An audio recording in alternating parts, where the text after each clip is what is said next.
안녕하세요, 여러분. 오늘은 정말 충격적인 이야기를 들려드리려고 합니다. 아마 이 영상을 끝까지 들으신 후에는 당장 은행에 전화를 걸고 싶어지실 겁니다. 당신의 남편이 갑자기 쓰러졌습니다. 병원비 5천만 원이 급하게 필요한데 남편 통장에 있는 돈을 단 한 푼도 꺼낼 수 없다면 어떨까요?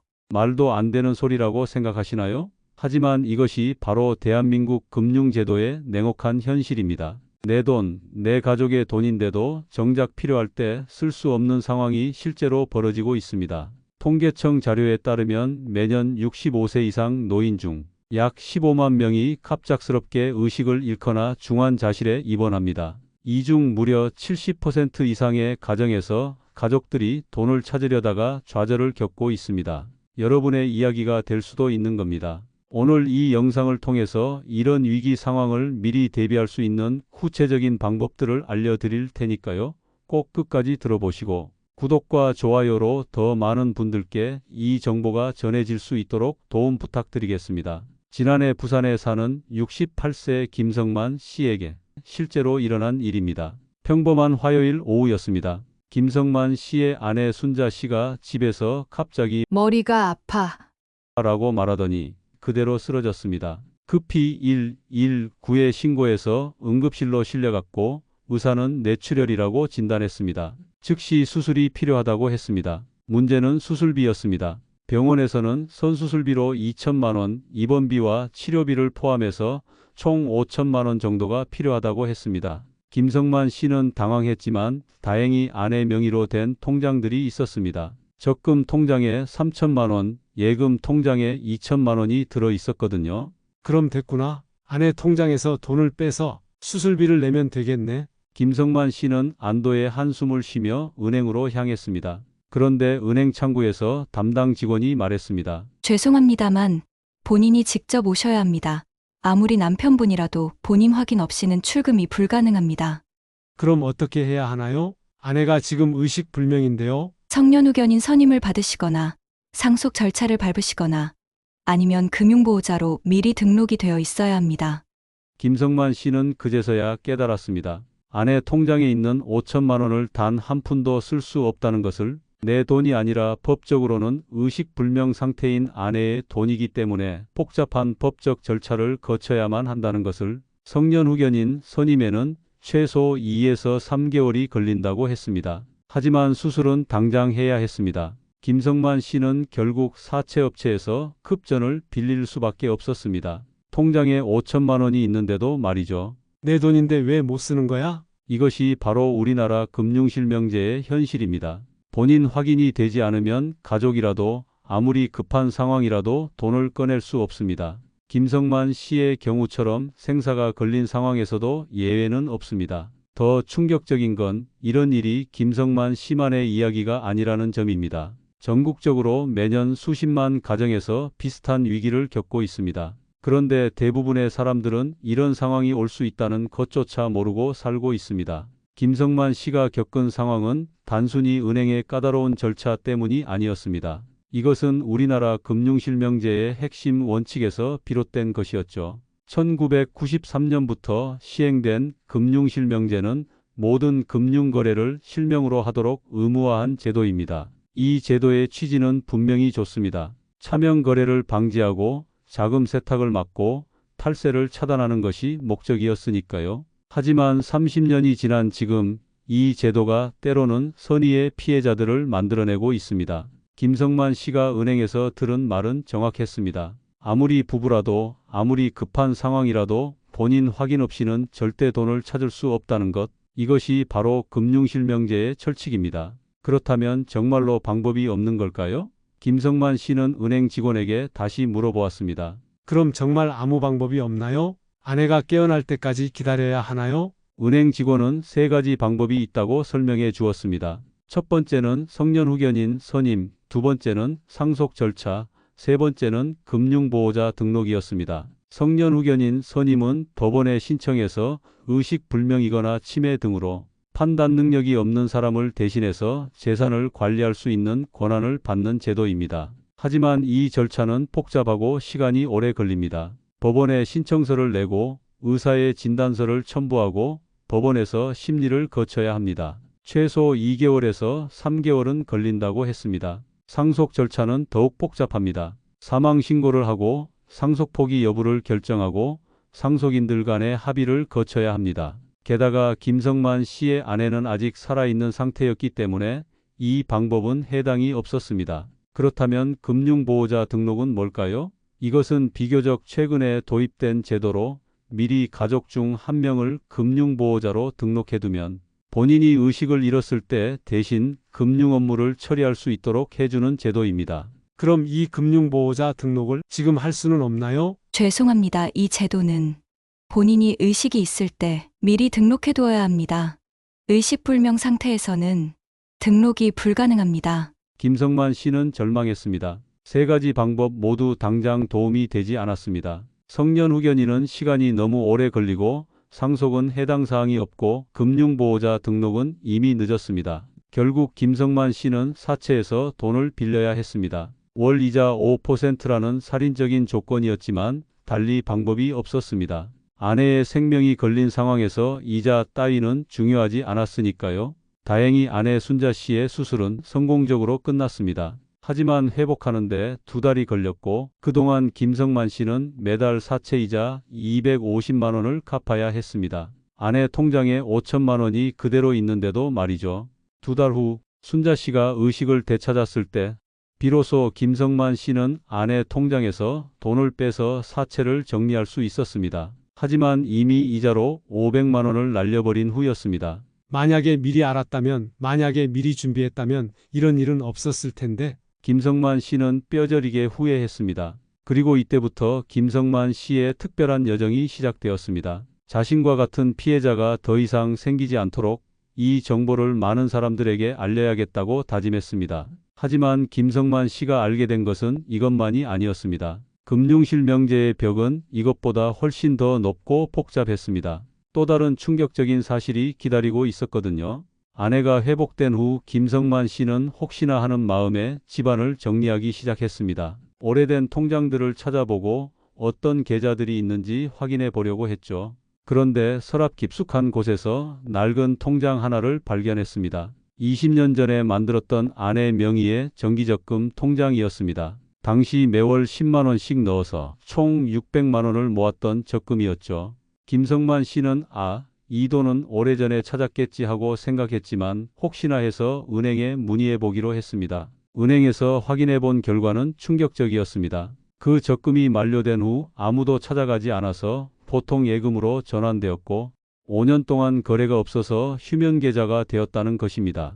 그리고 휴면계좌가 된 지 5년이 더 지나면서 서민금융진흥원으로 이관되었다는 소식이었습니다. 그럼 그 돈은 어떻게 되는 건가요? 휴면 계좌는 은행에서 서민금융진흥원으로 이관됩니다. 돈이 사라지는 건 아니고 본인이 신청하면 언제든지 찾을 수 있습니다. 김성만 씨는 안도했지만 곧 또 다른 문제를 깨달았습니다. 만약 아내가 의식불명 상태에서 이 휴면계좌를 찾아야 한다면 어떻게 될까요? 역시나 본인 확인이 되지 않으면 찾을 수 없다는 것이었습니다. 이때 김성만 씨는 깨달았습니다. 자신의 집에만 해도 이렇게 잊혀진 통장이 있는데 전국적으로는 얼마나 많은 휴면계좌가 있을까 하는 생각이 들었거든요. 실제로 한국은행과 서민금융진흥원의 통계를 보면 그 규모는 상상을 초월합니다. 2024년 기준으로 휴면계좌에 잠들어 있는 돈이 무려 9조 원이 넘습니다. 계좌 개수로는 약 3천만 개에 달하죠. 이 중에서 실제로 주인을 찾은 돈은 매년 2조 원 정도밖에 안 됩니다. 나머지 7조 원은 여전히 주인을 기다리고 있는 상태죠. 평균적으로 계좌 하나당 30만 원 정도가 들어있다고 하는데 어떤 계좌에는 수천만 원이 들어있는 경우도 있습니다. 김성만 씨가 서민금융진흥원 홈페이지에서 휴면계좌 통합조회 서비스를 이용해 보니 놀라운 사실을 발견했습니다. 자신과 아내 명의로 된 휴면계좌가 총 7개나 있었던 것입니다. 금액으로는 총 850만 원이었죠. 이런 돈이 있는 줄도 몰랐네. 그런데 만약 내가 갑자기 쓰러지면 가족들이 이 돈을 찾을 수 있을까? 답은 역시나 아니오였습니다. 휴면계좌를 찾으려면 본인이 직접 신청하거나 성년 후견인이 있거나 상속 절차를 밟아야 합니다. 금융보호자로 등록되어 있어도 휴면 계좌는 별도 절차를 거쳐야 한다고 했습니다. 더 충격적인 것은 많은 사람들이 자신에게 휴면 계좌가 있다는 사실조차 모른다는 점이었습니다. 김성만 씨처럼 서랍 깊숙한 곳에서 오래된 통장을 발견하는 경우도 있지만 대부분은 통장을 분실했거나 아예 기억하지 못하는 경우가 많습니다. 특히 고령층의 경우 더 심각합니다. 젊을 때 만들었던 계좌들을 잊어버리거나 치매 등으로 기억을 잃어버리는 경우가 많거든요. 실제로 휴면 계좌 중 상당 부분이 70대 이상 고령층 명의로 되어 있다고 합니다. 김성만 씨는 이런 현실이 너무나 안타까웠습니다. 자신처럼 아내가 갑자기 쓰러진 상황에서 정작 써야 할 돈은 활용할 수 없고 존재조차 모르는 휴면 계좌에는 수백만 원이 잠들어 있다니 말입니다. 이런 정보를 미리 알았다면 얼마나 좋았을까. 다른 사람들도 이런 상황을 겪기 전에 미리 준비할 수 있도록 해야겠어. 김성만 씨의 머릿속에서는 점점 더 구체적인 계획이 세워지고 있었습니다. 아직 그가 발견한 것은 빙산의 일각에 불과했습니다. 금융제도에는 이런 문제들을 해결할 수 있는 다양한 장치들이 마련되어 있었거든요. 다만 대부분의 사람들이 그 존재를 모르고 있을 뿐이었습니다.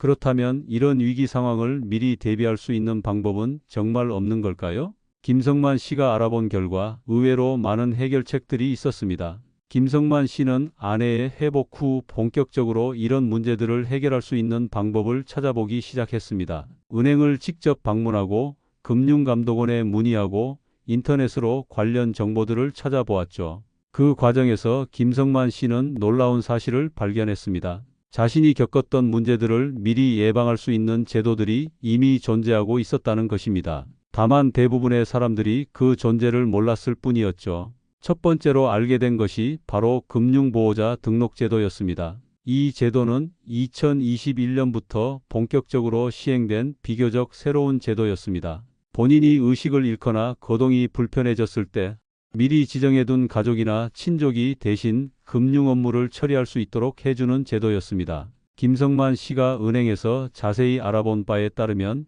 금융보호자로 등록할 수 있는 사람은 배우자, 직계 존비속, 형제 자매까지 가능했습니다. 그리고 등록 절차도 생각보다 간단했습니다. 본인과 금융보호자가 될 사람이 함께 은행에 가서 신청서를 작성하고 신분증과 가족관계 증명서만 있으면 당일에 등록이 가능했습니다. 수수료도 무료였죠. 금융보호자로 등록되면 어떤 일들을 할 수 있을까요? 예금 출금, 대출 상환, 보험금 수령, 연금 수령 등 거의 모든 금융 업무가 가능했습니다. 다만 대출을 새로 받거나 예금을 해지하는 등 중요한 결정은 법원의 허가를 받아야 했습니다. 이런 제도가 있었다니. 만약 미리 등록해뒀다면 아내가 쓰러졌을 때 이렇게 고생하지 않았을 텐데. 김성만 씨는 곧바로 아들과 함께 은행을 찾아가서 서로를 금융보호자로 등록했습니다. 김성만 씨는 아들을 자신의 금융보호자로, 아들은 아버지를 자신의 금융보호자로 등록한 것이죠. 그리고 아내 순자 씨가 완전히 회복된 후에는 아내도 김성만 씨를 금융보호자로 등록했습니다. 하지만 금융보호자 제도의 단점도 존재합니다. 아직 자리 잡힌 제도가 아니다 보니 은행 창구 직원들도 잘 모르는 경우가 많고 아직 시행을 안 하는 은행들도 존재한다는 점입니다. 금융감독원 콜센터 1332번으로 전화로 문의하시거나 긴급한 경우 금융대리인 제도를 등록하시면 간단한 금융 업무는 가능합니다. 김성만 씨가 알게 된 것은 이것만이 아니었습니다. 두 번째로 발견한 해결책이 바로 신탁제도였습니다. 신탁이라고 하면 복잡하고 부자들만 쓰는 제도라고 생각하기 쉽지만 실제로는 일반인들도 쉽게 이용할 수 있는 제도였습니다. 특히 유언대용 신탁이나 안심신탁 같은 상품들은 김성만 씨와 같은 상황에 딱 맞는 솔루션이었습니다. 신탁의 원리는 이렇습니다. 본인의 재산 일부를 신탁회사에 맡겨두고 특정 상황이 발생했을 때 자동으로 그 돈이 사용되도록 미리 설정해 두는 것입니다. 예를 들어 본인이 의식을 잃거나 중환자실에 입원했을 때 의료비가 자동으로 지급되도록 설정할 수 있습니다. 김성만 씨가 알아본 안심신탁 상품의 경우 1천만 원부터 가입이 가능했고 연 수수료도 0.3% 정도로 부담스럽지 않았습니다.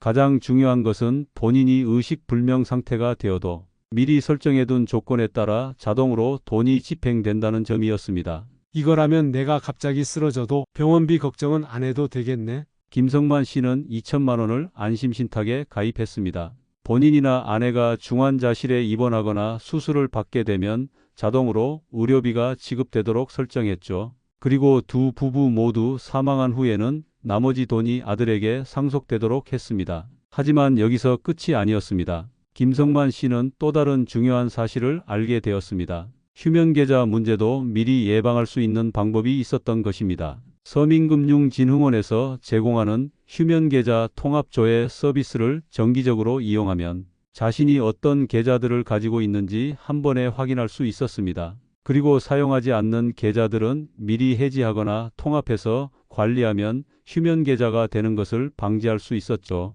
또한 가족들과 함께 금융정보를 공유해 두는 것도 중요했습니다. 어떤 은행에 어떤 계좌들이 있는지, 보험은 어디 가입되어 있는지, 적금은 언제 만료되는지 등등을 가족들이 알고 있으면 비상시에 훨씬 대처하기 쉬워집니다. 김성만 씨는 엑셀 파일을 하나 만들어서 자신과 아내의 모든 금융 정보를 정리했습니다. 계좌번호, 은행명, 잔액, 만료일 등을 상세히 기록해두고 이 파일을 아들과 공유했죠. 이제야 좀 안심이 되는군. 다시는 예전 같은 일은 없을 거야. 하지만 김성만 씨의 준비는 여기서 멈추지 않았습니다. 자신이 겪었던 고통스러운 경험과 그 과정에서 얻은 소중한 정보들을 혼자만 간직하고 있을 수는 없었거든요. 김성만 씨가 모든 준비를 마친 것은 아내가 완전히 회복된 지 6개월이 지난 후였습니다. 금융보호자 등록도 완료했고 신탁도 가입했고 휴면계좌도 모두 정리했습니다. 가족들과 금융정보도 공유했죠. 이제 정말로 안심할 수 있게 되었습니다. 그런데 진짜 변화는 이때부터 시작되었습니다. 김성만 씨는 자신이 겪었던 경험을 주변 사람들에게 이야기하기 시작했거든요. 처음에는 동네 친구들에게 술자리에서 이야기했습니다. 야, 너희들도 조심해야 해. 내 돈인데도 못 쓸 수 있어. 하지만 친구들의 반응은 시큰둥했습니다. 에이, 그런 일이 어디 있어. 너무 극단적으로 생각하는 거 아니야? 하지만 김성만 씨는 포기하지 않았습니다. 이 정보가 정말로 중요하다는 것을 누구보다 잘 알고 있었거든요. 자신처럼 고생하는 사람이 더 이상 나오지 않았으면 좋겠다는 간절한 마음이 있었습니다. 그러던 중 기회가 찾아왔습니다. 동네 경로당에서 건강 강좌를 열게 되었는데 김성만 씨가 자원해서 금융건강관리라는 주제로 강의를 하게 된 것입니다. 첫 번째 강의 날 김성만 씨는 떨리는 마음으로 경로당에 갔습니다. 참석한 사람은 20명 정도였는데 모두 60대 이상의 어르신들이었죠. 안녕하세요. 제가 오늘 여러분들께 꼭 알려드리고 싶은 이야기가 있어서 이렇게 나왔습니다. 김성만 씨는 자신의 경험담부터 시작했습니다. 아내가 갑자기 쓰러진 상황, 5천만 원이 있는데도 한 푼도 쓸 수 없었던 절망적인 순간, 사채를 쓸 수밖에 없었던 현실을 생생하게 들려주었습니다. 처음에는 반신반의하던 어르신들도 점점 진지해졌습니다. 정말 그런 일이 있었어요? 우리도 그럴 수 있는 거예요? 질문이 쏟아지기 시작했습니다. 김성만 씨는 준비해온 자료를 보여주며 설명했습니다. 금융실명제가 무엇인지, 왜 가족이라도 돈을 찾을 수 없는지, 그리고 이런 문제를 어떻게 미리 예방할 수 있는지 차근차근 알려주었습니다. 그럼 우리가 뭘 해야 하나요? 한 할머니가 물어보았습니다. 김성만 씨는 5가지 핵심 사항을 정리해서 알려주었습니다. 첫째, 금융보호자 등록을 하세요. 가족 중 믿을 만한 사람 한 명을 미리 등록해두면 비상시에 큰 도움이 됩니다. 둘째, 휴면계좌를 확인하세요. 서민금융진흥원 홈페이지에서 간단히 조회할 수 있습니다. 잊고 있던 계좌에 상당한 돈이 들어있을 수도 있어요. 셋째, 신탁제도를 활용하세요. 특히 의료비가 자동으로 지급되는 안심신탁은 정말 유용합니다. 넷째, 가족들과 금융정보를 공유하세요. 어떤 은행에 어떤 계좌가 있는지 가족들이 알고 있어야 합니다. 다섯째, 접근하기 쉬운 계좌를 하나 만들어 두세요. 비상금을 부부 공동명의나 가족들이 쉽게 접근할 수 있는 형태로 보관해 두는 것이 중요합니다. 강의가 끝난 후 어르신들의 반응은 뜨거웠습니다. 이런 중요한 정보를 왜 아무도 알려주지 않았을까요? 당장 내일 은행에 가봐야겠어요. 실제로 그 다음 주에 동네 은행 지점에는 금융보호자 등록을 하러 오는 어르신들이 줄을 이었습니다. 은행 직원들도 갑자기 늘어난 문의에 당황할 정도였죠. 더욱 놀라운 일은 그 다음에 벌어졌습니다. 강의에 참석했던 한 할머니가 휴면 계좌를 조회해보니 20년 전에 만들었다가 잊어버린 적금에서 800만 원을 찾게 된 것입니다. 할머니는 김성만 씨에게 감사 인사를 전하며 다른 경로당에서도 이런 강의를 해달라고 부탁했습니다. 소문은 빠르게 퍼졌습니다. 한 달 만에 김성만 씨는 부산 지역 5개 경로당에서 강의 요청을 받았습니다. 한 사람의 위기가 어떻게 많은 사람들의 희망이 될 수 있는지, 작은 준비가 얼마나 큰 차이를 만들 수 있는지를 우리는 확인했습니다. 김성만 씨가 전하고 싶은 핵심 메시지는 간단합니다. 지금 건강할 때 준비하세요. 여러분이 지금 당장 해야 할 5가지입니다. 첫째, 금융보호자를 등록하세요. 가족 중 믿을 만한 사람을 미리 지정해두면 위기 상황에서 큰 도움이 됩니다. 등록 절차는 간단하고 수수료도 무료입니다. 둘째, 휴면 계좌를 확인하세요. 서민금융진흥원 홈페이지에서 30초면 조회 가능합니다. 잊고 있던 계좌에서 수백만 원을 찾을 수도 있습니다. 셋째, 신탁제도를 활용하세요. 특히 의료비 자동 지급 기능이 있는 안심신탁은 만약의 상황에 대비한 최고의 보험입니다. 넷째, 가족과 금융정보를 공유하세요. 어떤 은행에 어떤 계좌가 있는지, 보험은 어디 가입되어 있는지 가족들이 알고 있어야 합니다. 다섯째, 접근성 높은 비상자금을 준비하세요. 부부 공동명의 계좌나 가족들이 쉽게 접근할 수 있는 형태로 일정 금액을 보관해 두세요. 김성만 씨는 지금도 매주 강의를 계속하고 있습니다. 자신의 아픈 경험이 다른 사람들에게는 소중한 예방책이 되고 있다는 것에 큰 보람을 느끼고 있습니다. 내가 겪었던 그 절망적인 순간을 다른 사람들은 겪지 않았으면 좋겠어요. 미리 아는 것만으로도 충분히 예방할 수 있는 일이니까요. 여러분도 김성만 씨처럼 위기를 당한 후에 후회하지 마시고 지금 당장 준비하시기 바랍니다. 이것은 단순히 돈 문제가 아닙니다. 가족의 안전과 평안을 지키는 일입니다. 건강할 때 준비하는 것, 그것이 바로 가족에게 줄 수 있는 마지막이자 최고의 선물입니다. 오늘 이 영상이 도움이 되셨다면 구독과 좋아요, 그리고 주변의 소중한 분들과 공유 부탁드립니다. 김성만 씨의 경험처럼 한 사람의 작은 나눔이 많은 사람들에게 큰 도움이 될 수 있습니다. 댓글로 여러분의 경험이나 궁금한 점들을 남겨주시면 다음 영상에서 더 자세히 다뤄보겠습니다. 여러분의 금융 건강을 위해 계속해서 유용한 정보를 전해드리겠습니다. 감사합니다.